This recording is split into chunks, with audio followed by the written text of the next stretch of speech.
the downsides of abortion? What are the downsides of abortion? Difficult question. The downside could be, number one, you're killing life. Therefore, you are not giving chance to life. Diba? So, wala na. Hindi na ma-justify yung purpose ng life. Diba? O, kasi, ang life naman may ending eh. So, sino magpapalit nun? Diba? So, practical yung sagot ko. Yes. Next. What are the benefits of abortion? Benefits of abortion. Benefits. Probably to some, to save their morality. Di ba? O, di ba? Kasi syempre, pag pinagkikwentuhan ka, di ba? O, yun. Pero wala na akong naisip na another benefits. Pero siguro, medical siguro.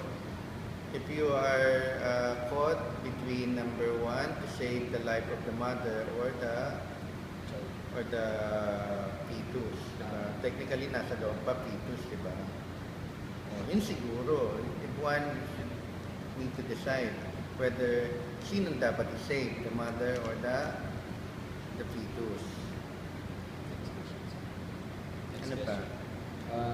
Should you resort to abortion due to No. unwanted pregnancy? I won't. Oo, kasi hindi naman ako manganganak eh. Yeah. Should you resort to abortion due to rape? Rape? Alam niyo siguro yung question kasi na yan is intended for female, diba? Kaya parang difficult to answer.